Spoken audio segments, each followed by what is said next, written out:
April 23rd, 1968. 3 hours before dawn. The jungle breathes in darkness. Somewhere in the long high hills of Phuoc Tuy province, 5 men lie motionless in the mud. They have not moved for 6 hours. They will not move for 6 more. 8 meters ahead, a Viet Cong patrol approaches, voices casual, weapons slung, unaware they are already dead. The Australians wait. Finger on trigger. Breath controlled. Heartbeat slowed. This is not American warfare. This is something the enemy has learned to fear in a different way entirely.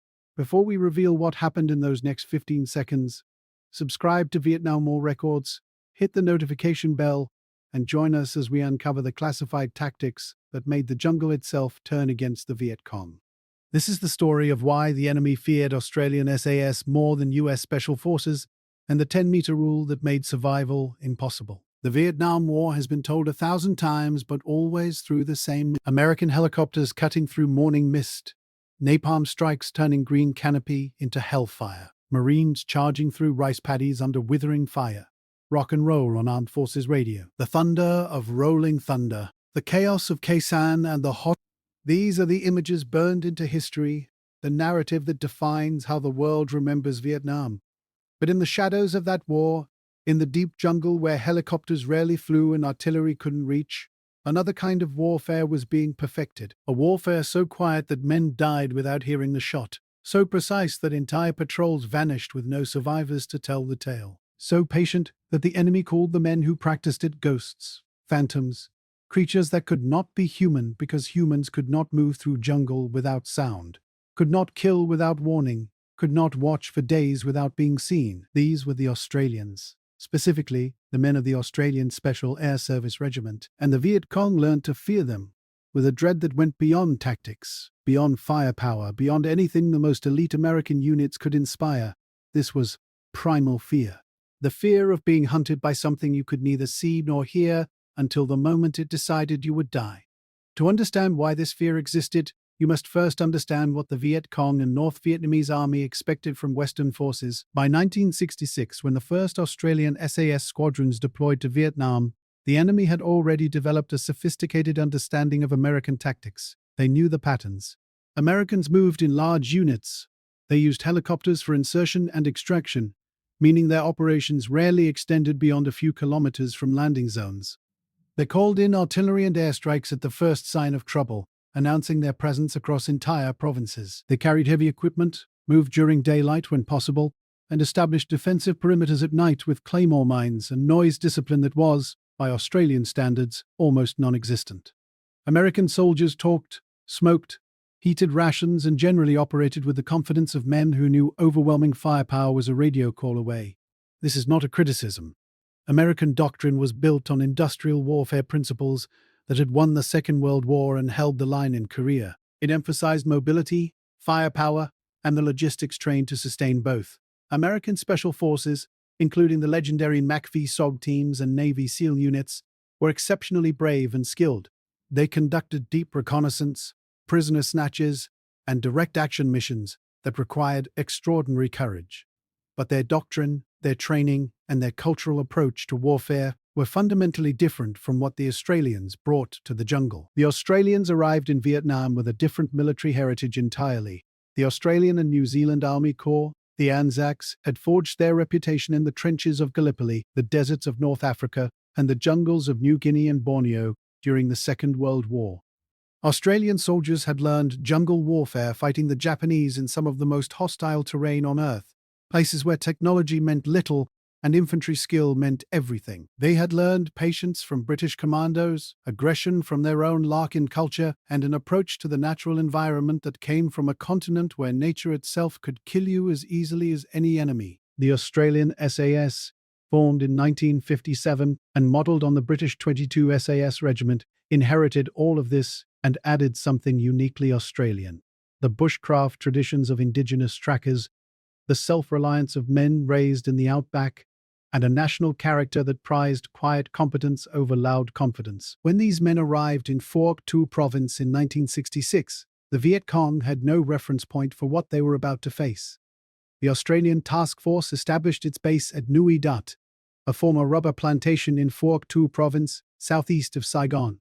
The province was contested territory, honeycombed with Viet Cong tunnels, base camps, and supply routes.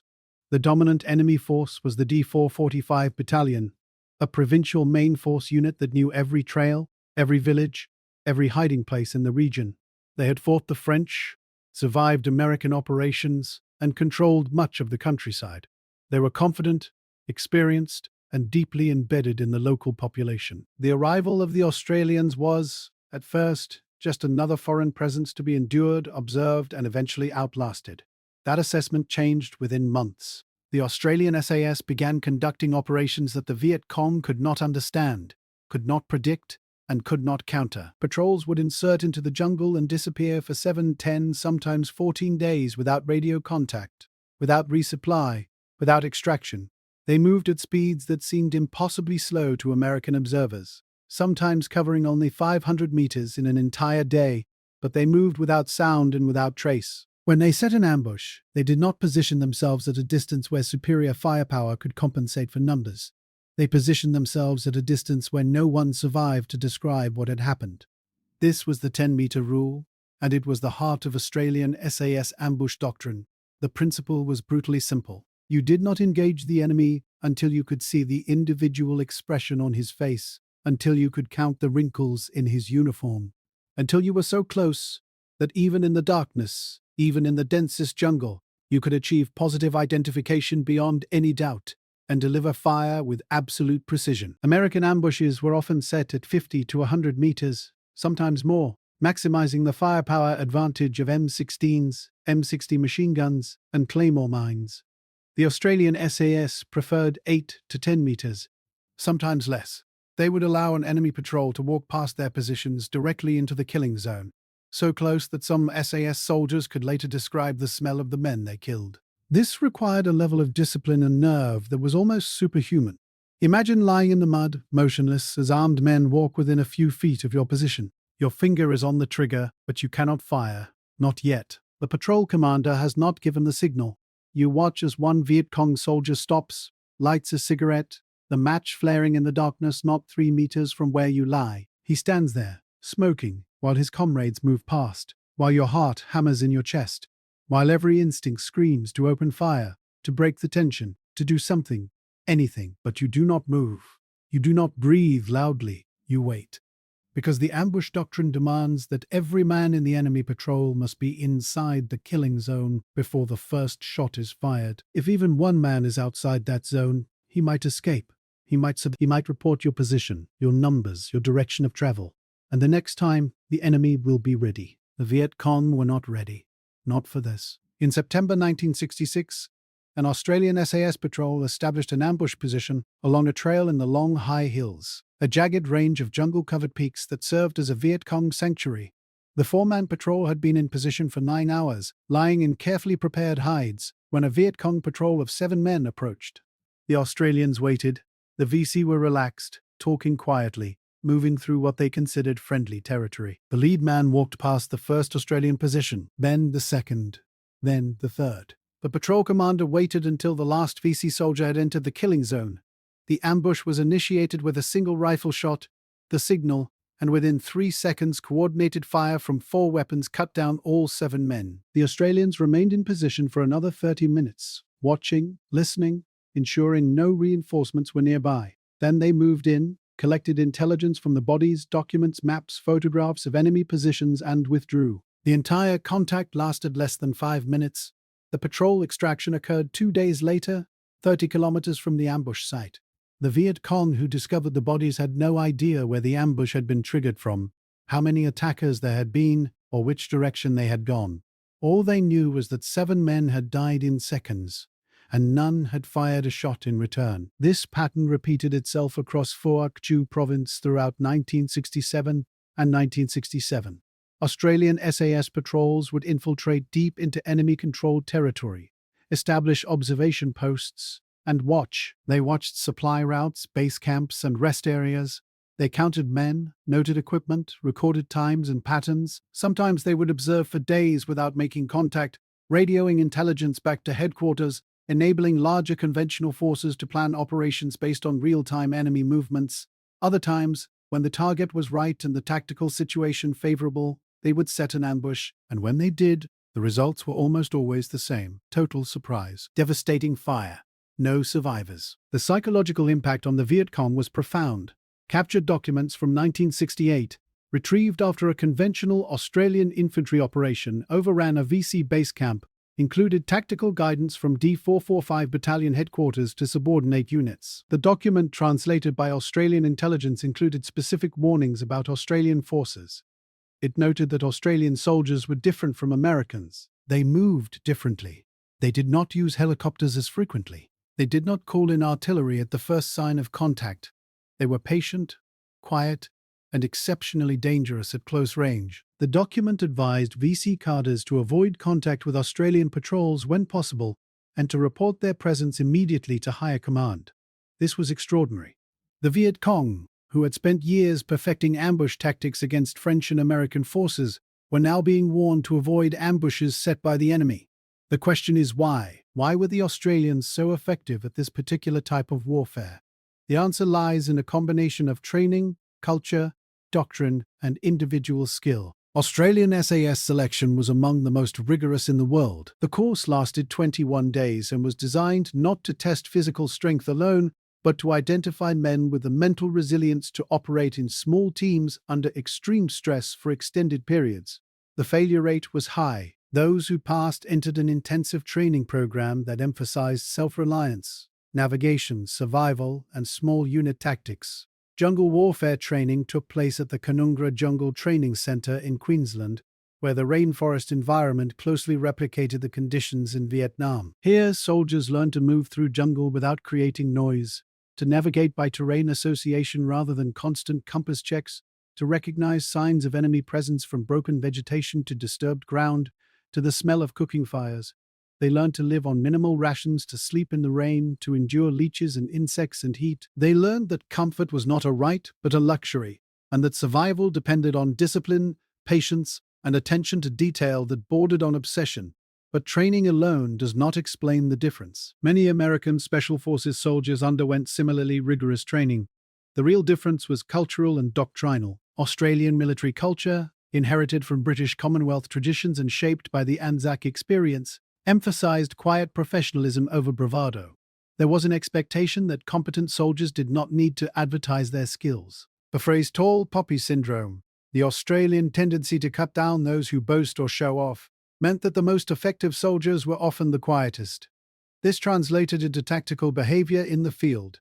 Australian patrols maintained noise discipline that American soldiers found almost unnerving. No talking, no smoking, no unnecessary movement, hand signals only. At night, men would lie in all-round defense, weapons facing outward, not sleeping but resting in a state of awareness that could snap into action in an instant. Cooking, when it occurred at all, was done with hexamine tablets that produced minimal smoke and light. Often, patrols would eat cold rations for days, rather than risk the smell of hot food reaching enemy positions. This level of discipline was not unique to the Australians. American LRRP teams and MACV-SOG units practiced similar techniques, but it was standard across Australian infantry and SAS units. Not the exception, but the rule. The doctrinal difference was equally important. American military doctrine in Vietnam was built around the concept of find, fix, and destroy. The goal was to locate the enemy, pin them in place with firepower, and destroy them with artillery and air support. Body count became a metric of success. A deeply flawed metric, as history would prove, but one that shaped operational priorities. Australian doctrine, by contrast, prioritized intelligence gathering and enemy disruption. The goal of an SAS patrol was not necessarily to kill as many enemy as possible, but to observe, report, and strike only when tactical advantage was overwhelming. This meant that many SAS patrols would return from 2-week missions having made no contact at all, but bringing back detailed intelligence on enemy movements, base locations, and supply routes that enabled larger operations. When they did make contact, it was on their terms, at a time and place of their choosing, with every advantage stacked in their favor. This patience, this willingness to watch rather than act, was fundamentally different from the American approach. It required a mindset that valued the long game over immediate results, a mindset that was easier to maintain in a smaller military with less political pressure to show daily progress in a war that was increasingly unpopular at home. And then there was the 10-meter rule itself. a tactical innovation that reflected a deeper understanding of jungle warfare. At close range, firepower advantage matters less than surprise and precision. A well-trained 4-man SAS patrol at 10 meters could deliver more effective fire than a 12-man American patrol at 50 meters because every shot was aimed, every target was clear, and there was no chance of missing or wounding rather than killing. The close range also meant that the enemy had no time to react, no chance to take cover, no opportunity to return fire effectively. The ambush was over before the enemy understood what was happening. But the 10-meter rule required extraordinary nerve. It required men who could control their fear, their adrenaline, their natural instinct to shoot first and assess later. It required patrol commanders who could hold their fire until the perfect moment, trusting that their men would follow their lead. And it required absolute confidence in the skills of every man in the patrol, because at 10 meters, there was no room for error. One negligent discharge, one cough, one wrong movement, and the ambush would collapse into a close-quarters firefight, where the Australians would be outnumbered and surrounded. The Viet Cong began to notice patterns. In areas where Australian SAS operated, trails that had been safe for years suddenly became death traps. Supply routes had to be changed. Movement during daylight became more dangerous.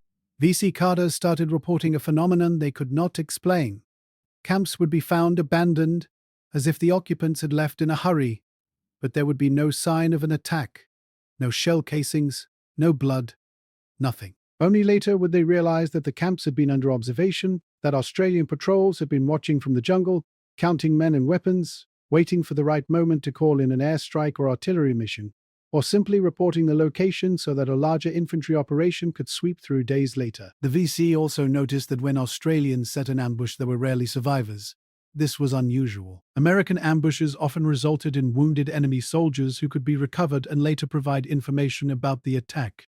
Australian ambushes were different. The fire was concentrated, precise, and lethal. Bodies were left where they fell, not booby-trapped, not mutilated, but clearly the result of a professional military operation. This was psychological warfare, though the Australians may not have intended it as such. The message was clear. We can kill you whenever we choose, and you will never see us coming. By 1968, the psychological impact was measurable.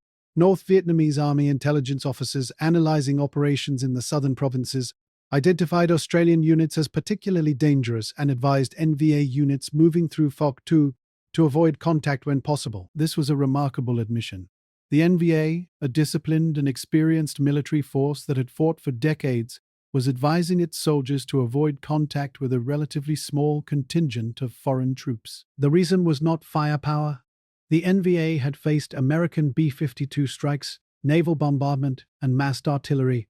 They had learned to endure and survive overwhelming firepower. The reason was uncertainty. With American units, the NVA knew what to expect: helicopters, artillery, air support, and aggressive patrolling on a predictable schedule. With Australian SAS, there was no pattern. Patrols could be anywhere, at any time, watching from positions that were invisible even to experienced jungle fighters. The ambush could come at any moment, on any trail, with no warning and no chance of survival. This uncertainty was more frightening than firepower, because it could not be planned for, could not be countered, could not be endured through discipline and courage alone. It was the fear of the unknown, and it gnawed at morale in ways that artillery never could. There is a story, unverified but repeated by multiple Australian veterans, of a Viet Cong soldier who was captured during a conventional infantry operation in 1969. During interrogation, he was asked about Australian forces. He said that American soldiers were like tigers, dangerous and loud, but you could hear them coming and you could run or hide or prepare. Australian soldiers, he said, were like snakes. You never saw them, never heard them, and by the time you knew they were there, you were already dead. This may be apocryphal, but it captures the psychological reality. The Viet Cong respected American firepower, but they feared Australian stealth. There is a difference between respect and fear. Respect is what you feel for a dangerous enemy you understand. Fear is what you feel for a dangerous enemy you do not. The missions themselves were exercises in patience and precision. Consider Operation Portsea in 1967, a long-range reconnaissance patrol tasked with gathering intelligence on D445 battalion movements in the Maydao Mountains. A 4-man SAS patrol was inserted by helicopter 15 kilometers from their objective. They carried 7 days of rations, minimal ammunition, No radio beyond emergency extraction frequency, and orders to observe and report. For 3 days, they moved through the jungle at a pace that would have frustrated any American commander. 500 meters the first day, 600 the second. They were not lost. They were not slow. They were cautious. Every step was placed deliberately. Every movement was preceded by minutes of observation.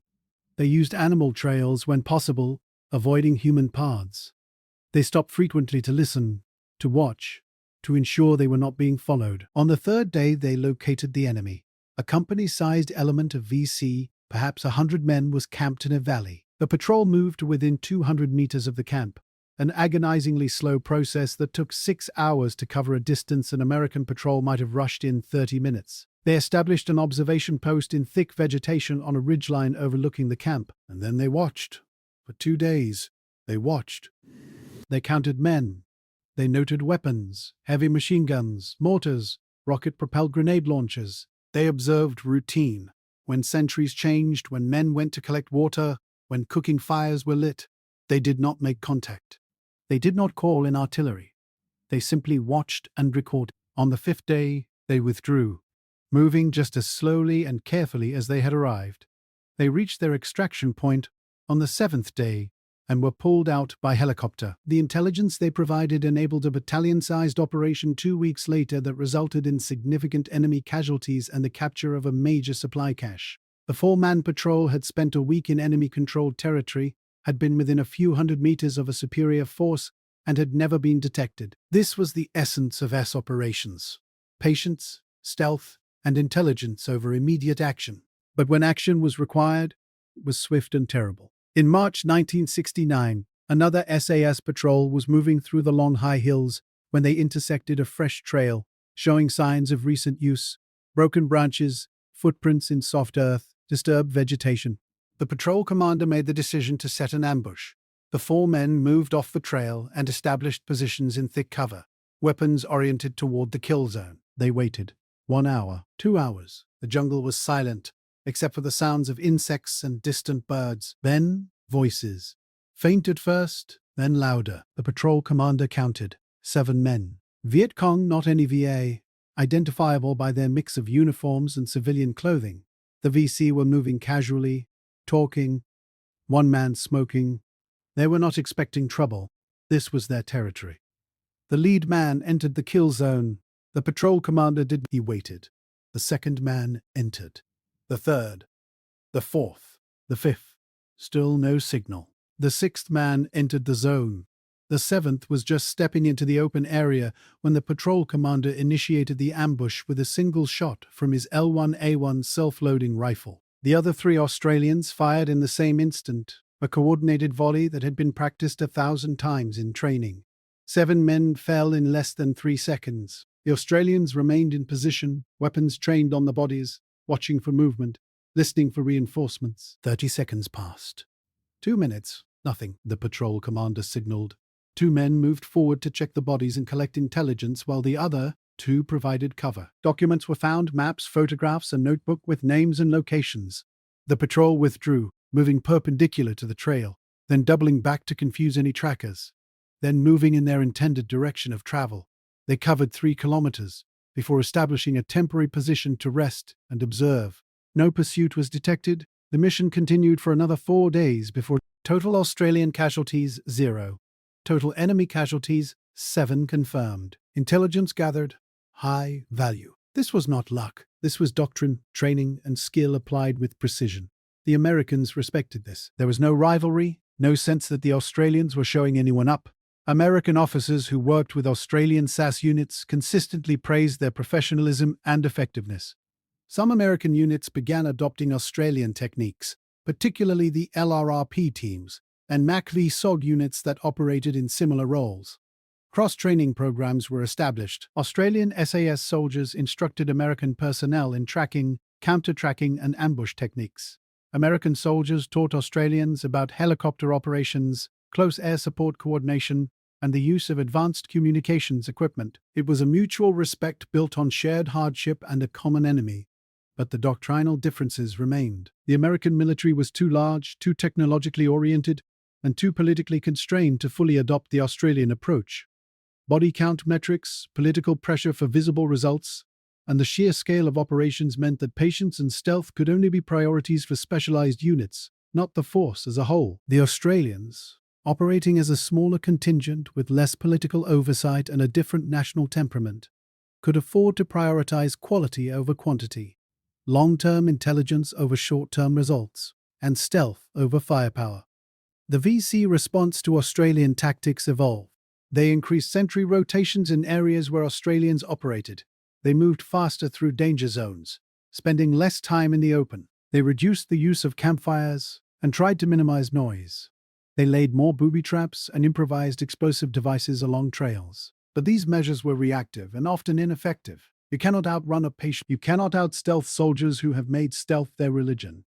The booby traps were a double-edged sword. They slowed Australian patrols, but they also marked areas of VC activity, providing intelligence about enemy positions. The increased sentry rotations meant more tired soldiers, more mistakes, more chances for Australian observers to note patterns and exploit weaknesses. The faster movement through danger zones sometimes worked, but it also made VC patrols more careless, more likely to take routes that could be predicted and ambushed. The fundamental problem for the Viet Cong was that they were fighting an enemy who had turned their own tactics against them. The VC had spent years perfecting ambush warfare against French and American forces. Now they were facing soldiers who were better at it. It was a tactical nightmare with no clear solution. There were failures, of course. Not every Australian operation succeeded. Patrols were occasionally ambushes sometimes went wrong. Men were killed and wounded. The jungle was an unforgiving environment, and no amount of training could eliminate the risks. But the overall record was remarkable. Australian SAS casualties in Vietnam were disproportionately low compared to the enemy casualties they inflicted and the intelligence they gathered. The exact numbers remain partially classified, but estimates suggest that Australian SAS units in Vietnam killed over 500 enemy soldiers while suffering minimal losses in return. More importantly, the intelligence they provided enabled dozens of larger operations that resulted in thousands of enemy casualties and the disruption of major supply routes and base areas. The strategic impact was far greater than the small size of the SAS contingent would suggest. The cultural impact on the soldiers themselves was profound. Australian SAS veterans of Vietnam often describe a sense of operating in a different war from the one shown on television. While American units fought large battles that made headlines, Khe Sanh, Hamburger Hill, the A Shau Valley Australian SAS patrols were conducting operations that would never be reported. They would spend weeks in the jungle, see no friendly faces, speak to no one outside their patrol, and return to base with nothing to show but a handful of documents and a grid reference for an enemy camp. There were no medals for patience, no recognition for the ambush that achieved total surprise, no parade for the patrol that spent 10 days watching an enemy position without being detected. The work was anonymous, unglamorous, and exhausting. But it was effective, and for men who measured success by mission accomplishment rather than public recognition, that was enough. There was pride in being the best at what they did, even if no one outside the regiment would ever know. There was satisfaction in knowing that the enemy feared them, even if that fear was never quantified in official reports. And there was a bond between the men who had endured those patrols, a bond built on shared hardship and absolute trust, the knowledge that your life depended on the skills and discipline of the man next to you, and his life depended on yours. The 10-meter rule became legendary within the special operations community. After the war, military analysts from Britain, the United States, and other allied nations studied Australian tactics in Vietnam. The close-range ambush doctrine was recognized as a case study in small unit effectiveness. It was taught at military academies and special forces training centers.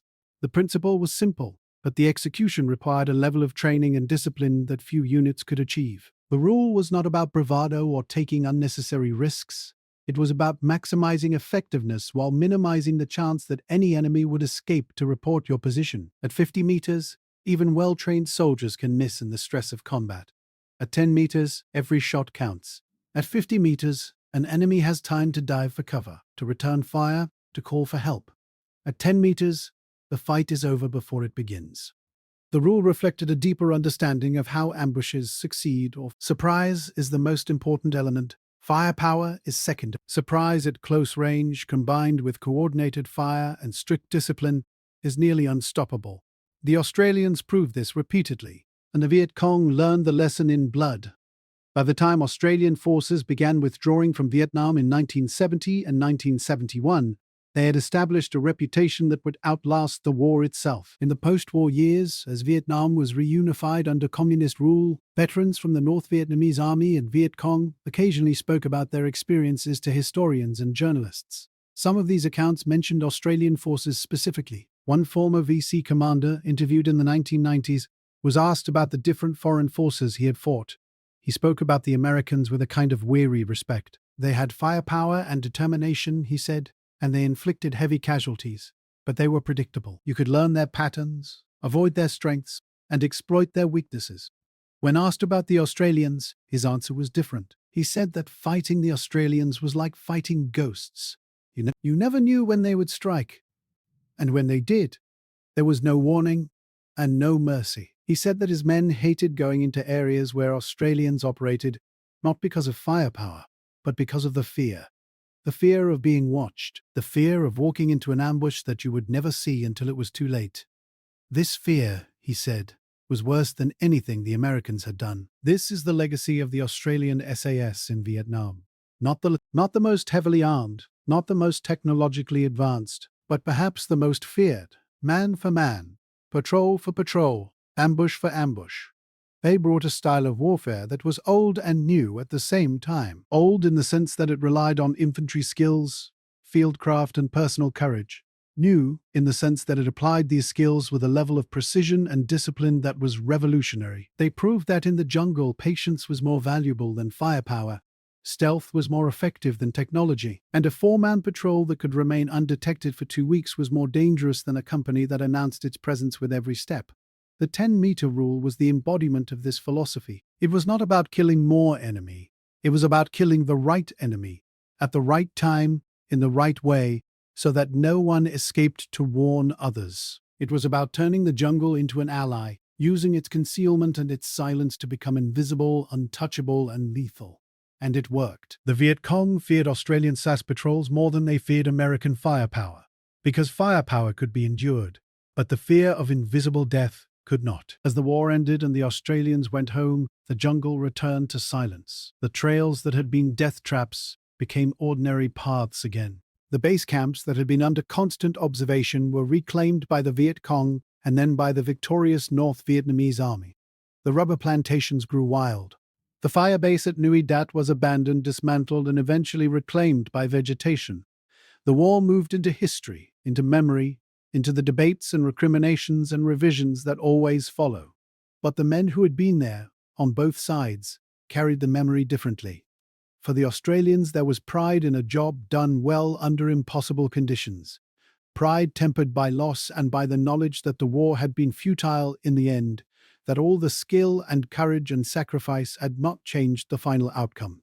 For the Viet Cong and NVA veterans, there was the memory of an enemy unlike any other, an enemy that had understood the jungle as well as they did, that had fought on their terms and beaten them at their own game. Years later, decades later, when the anger had faded and the wounds had scarred over, there was a grudging respect, the kind of respect that only comes from facing an enemy who was truly dangerous, who made you better by forcing you to adapt or die. The lessons of the Australian SAS in Vietnam have been studied by special operations forces around the world. The British SAS, already the model for the Australian regiment, incorporated feedback from Vietnam operations into their own training. American Special Operations Units, particularly Army Rangers and Special Forces, examined Australian tactics as part of the post-Vietnam reassessment of doctrine. The Israeli Defense Forces, known for their own expertise in small unit operations, analyzed Australian ambush techniques. The principles have been applied in conflicts from Afghanistan to Iraq, from the jungles of South America to the mountains of the Hindu Kush. The specifics change, the terrain changes, the technology evolves, but the core principles remain. Patience over haste, stealth over firepower, discipline over aggression, intelligence over body count. These are not uniquely Australian principles, but the Australians in Vietnam demonstrated them with a consistency and effectiveness that made them a case study in how small, well-trained units can have strategic impact far beyond their numbers. And at the heart of it all was the 10-meter rule, the willingness to let the enemy walk so close that you could reach out and touch him before you pulled the trigger. The discipline to hold fire when every instinct screams to shoot. The confidence that when the moment came, your training would take over, your aim would be true, and the enemy would die before he understood what had happened. This was not movie heroics. This was not the adrenaline-fueled chaos of a firefight. This was cold, calculated, professional violence applied with surgical precision. It was terrifying to watch, more terrifying to be on the receiving end, and almost impossible to defend against. The Viet Cong tried. They changed their tactics, increased their vigilance, avoided certain areas, and moved faster when they couldn't avoid them. But in the end, there was no effective counter. You cannot defend against an enemy you cannot see. You cannot fight an enemy who chooses the time and place of every engagement. You cannot win a war of ambushes against soldiers who are better at ambushes than you are. The Viet Cong learned this lesson, and they learned it the hard way. Today, the jungles of Phuoc province are quiet. The war is a memory, fading as the generations pass. The trails where Australian patrols once moved in silence are overgrown or turned into roads. The base camps where SAS soldiers lived between missions are gone, replaced by farms and villages. The long high hills, once a Viet Cong sanctuary and an Australian hunting ground, are now a peaceful region where the loudest sounds are motorbikes and children playing. But the history remains. In the archives in Canberra, there are after-action reports, patrol logs, and intelligence summaries that document what happened in those jungles between 1966 and 1971. In the memories of aging veterans, Australian and Vietnamese, there are stories that will never be written down. Moments of terror and courage and survival that were too personal, too raw, too complicated to ever fully explain. And in the history books, slowly, the story of the Australian SAS in Vietnam is being told, not with the drama and publicity of the American experience, but with the quiet acknowledgement that something remarkable happened in those jungles. Something that changed how modern special operations are understood and conducted. The question that began this documentary was why the Viet Cong feared Australian SAS more than US Special Forces. The answer is complex, layered, and rooted in differences of doctrine, culture, training, and operational philosophy. It is not a matter of one force being braver or more skilled than another. American Special Forces in Vietnam were extraordinarily courageous and capable. They conducted missions that were every bit as dangerous as anything the Australians faced. But they operated within a different framework, with different objectives, different support structures, and different expectations. The Australians brought a patient, intelligence-focused approach that prioritized long-term effectiveness over short-term results. They embraced the jungle rather than fighting against it. They moved at a pace that seemed glacially slow, but was actually perfectly calibrated to avoid detection. They engaged the enemy only when they held every tactical advantage, and when they did engage, they did so at a range that made survival impossible. This combination of stealth, patience, precision, and lethality created a psychological effect on the enemy that went beyond fear of death. It was fear of the unknown. Fear of being hunted, fear of an enemy that could be anywhere, watching, waiting, choosing the moment of your death without you ever knowing they were there. That fear was the Australian SAS's most effective weapon, more effective than any rifle or machine gun, more devastating than any artillery strike, and it is why, decades after the war ended, the memory of those silent patrols and those 10-meter ambushes still resonates in the history of special operations warfare. If this documentary has given you a deeper understanding of the Australian SAS in Vietnam, of the tactics they pioneered, and of the fear they inspired in an enemy that had faced and survived everything the modern military could throw at them, then it has achieved its purpose. The story of these men deserves to be told, not to glorify war, but to honor the skill, the courage, and the professionalism of soldiers who did an almost impossible job under conditions that would break most men. They were not superheroes. They were not invincible. They were highly trained professionals who understood their craft and applied it with a level of discipline and precision that became legendary. The Viet Cong feared them because they were effective. The 10-meter rule worked because it was based on sound tactical principles and executed by men who had the nerve to hold their fire until the perfect moment. And the legacy of their operations continues to influence special operations forces around the world, a testament to the enduring power of skill, patience, and the courage to let your enemy walk within arm's reach before you strike. Before you go, make sure you're subscribed to Vietnam War Records. Hit that notification bell so you never miss our deep dives into the untold stories of the Vietnam War. the operations that never made headlines, the tactics that changed modern warfare, the men who fought in the shadow. We bring you the history that matters, researched, documented, and told with the respect it deserves. Subscribe now and join us as we continue to uncover the truth behind the Vietnam War.